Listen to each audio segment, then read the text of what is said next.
A very good Monday, and thanks for clicking on to Vogan's European Outlook. Yeah, of course, it is the day of the funeral of the late Queen Elizabeth II. I thought I would, of course, start the video by thanking her for the tremendous work that she has done serving the country over the last 70 years. And of course, today marks the farewell of Queen Elizabeth. So may you rest in peace, and we thank you for the tremendous service that you have brought to this country and indeed the wider world over the last several decades. But hope everybody is well. Today, of course, a very big day in British history, and and across the world really, when you take all things into consideration. But whether you're a royalist or not, I'm not so much of a royalist myself, but I'm neither here nor there. I'm nor against the royal family or anything. So I have a rather impartial view, I suppose, on the monarchy. But yeah, of course, a sad day at the end of an era, of course, and yeah, we've got Prince Charles, now King Charles, in on the throne.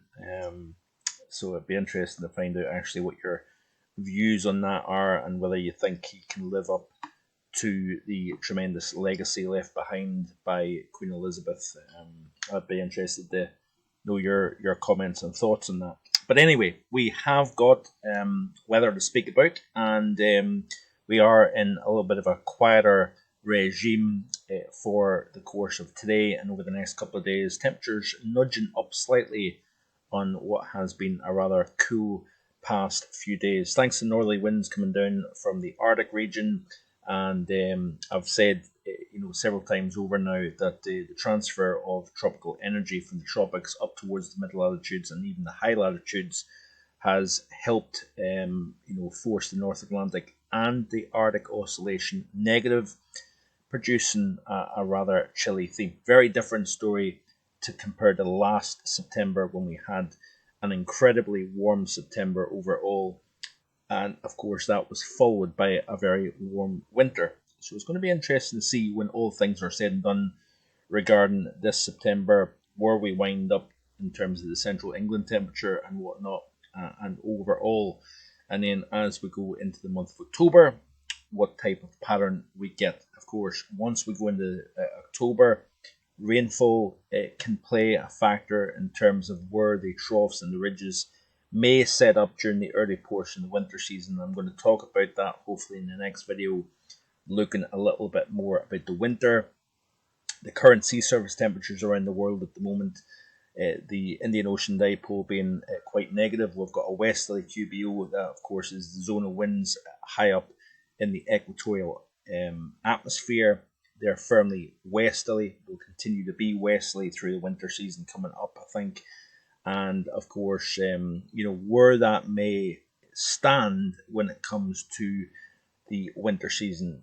Solar cycle, of course, relatively quiet at the moment, but we are seeing sunspots day after day as we move towards the solar maximum, which is likely to occur sometime around 2025. So all these little things we will look at in the weeks ahead, and even things like increase in snow cover over Siberia, relatively a real lack of snow cover within the high latitudes at the moment, but that is likely to change over the next few weeks as the nights become much longer than the days across the high latitudes.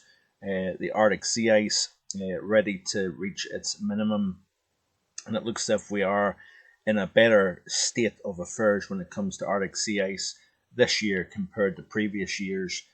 So I'm not overly concerned about a lack of Arctic sea ice. We're kind of in that kind of middle ground, nowhere near the 1970s and 1980s, but we're also nowhere near 2012, which was a record minimum year.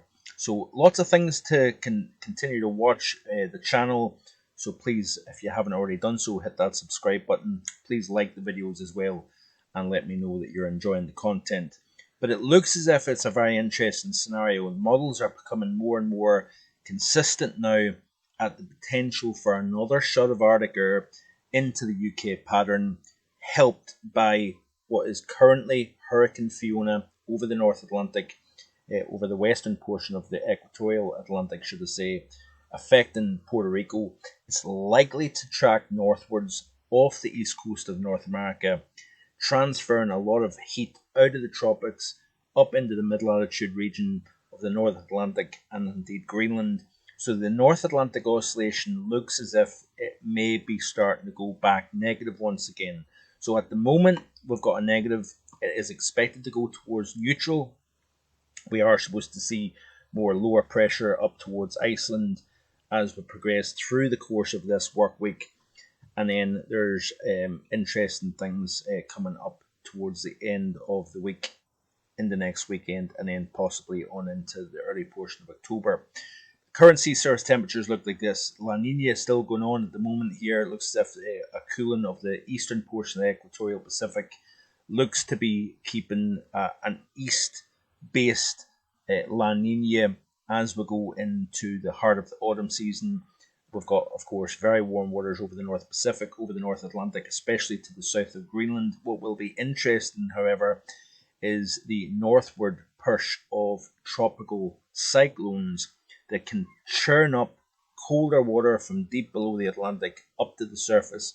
And that may be a factor that we consider as we go through the next week or so. Could we start to see some sort of a cooling taking place in this region that is boiling warm to the south of Greenland, to the east of Newfoundland here? It'll be interesting to see with that northward push of the cyclone churning up those cool waters. Like I say, could we start to see cooling within this region that is so ever warm at this moment in time? It will also be interesting to see if we can start to cool the region between the Azores and the Canaries here, to try and get some sort of a tripole going on at the moment. We don't have that, and these are all aspects that need to be looked at as we go through the month of October. Western portion of the Indian Ocean still below normal compared to the east. That is indicative of a negative Indian Ocean dipole here. We'll continue to see wet conditions across eastern portions of Australia, thanks to the combination of the negative IOD and, of course, the La Nina that is ongoing at the moment. Now, interesting enough, the tropics here, I haven't mentioned the Madden-Julian oscillation in a wee while now.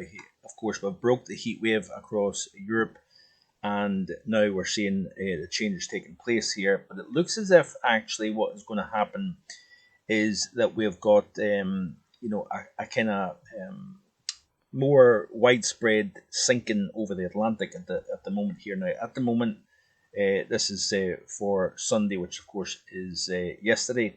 We had sinking air over the central and eastern portion of the Atlantic basin.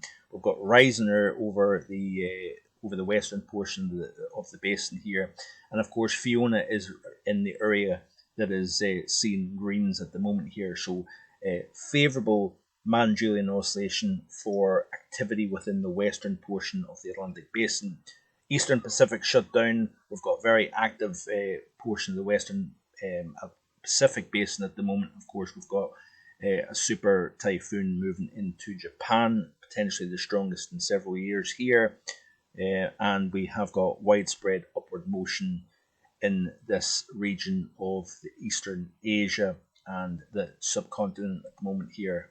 So you can see generally where we've got unfavourable, and favourable conditions associated with the Madden-Julian oscillation. Now, as we press through the course of this week, it looks as if we're going to start to pick up, we're going to see the eastward progression of widespread sinking becoming unfavourable for the tropics as we go through to the end of September and beginning of October here.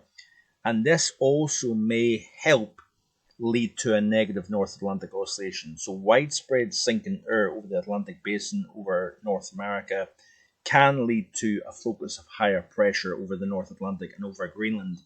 And with a slight negative over the British Isles, that could relate at 500 millibars to sinking over the North Atlantic and Greenland, and upward motion, lower pressure over the British Isles here. So that to me indicates that the Man-Julian oscillation is favourable for a negative North Atlantic oscillation.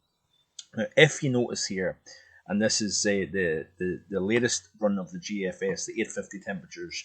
If we go back to the current setup, we've got, of course, the cooler that has been driving Arctic air into the UK pattern in recent days. That is going to get forced out to the east of the UK. We're then starting to pick up an area of low pressure to the south of Greenland.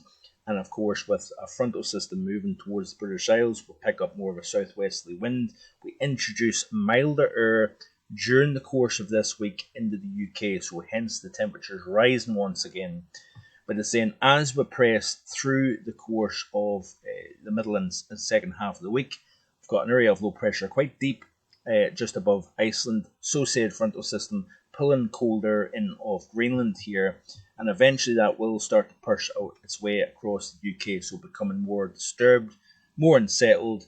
It will initially have warmer air getting replaced by cooler air behind the frontal system, and then that will sweep its way across the British Isles. Now it's all eyes on the western portion of the Atlantic Basin towards the end of this week and into the weekend. Hurricane Fiona then lifts northwards. It's driving a lot of warm air up through the North Atlantic into Greenland, and then watch this space. Certainly the latest GFS run indicates that discharge of very cold air at 850 coming south over the British Isles here, and then as we go through the course of the following Wednesday here, so this is the 20th of September, there is more warm air getting forced up towards Greenland here. So that then means a negative North Atlantic oscillation, possibly negative Arctic oscillation as well, if you get it right up into the Arctic region itself. And we get these constant waves of colder than normal air coming down from the north over the British Isles to end September, to begin the month of October. And that means, folks, that we could have a fairly chilly end of the month and beginning of October. Is this a sign of things to come later down the road? That remains to be seen. But it certainly looks as if the tropics are playing a significant role, along with the Man-Julian oscillation, to keep a negative North Atlantic oscillation going into the month and into the month of October here. So it's going to be very interesting. You can see that here. This is Friday the 30th of September. Area of low pressure to the east, area of high pressure to the west, and we have that cold theme going. More areas of low pressure seen by the models coming south and reinforcing the shot of cold air from the north.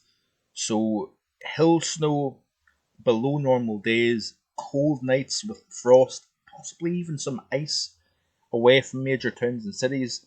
That is a possibility, folks, as we begin the month of October.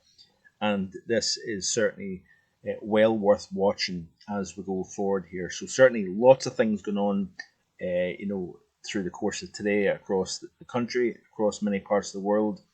And I hope everybody has a good day, whatever you're up to. So please like, share, and subscribe if you haven't already done so. And I'll be back again tomorrow with more. Bye for now.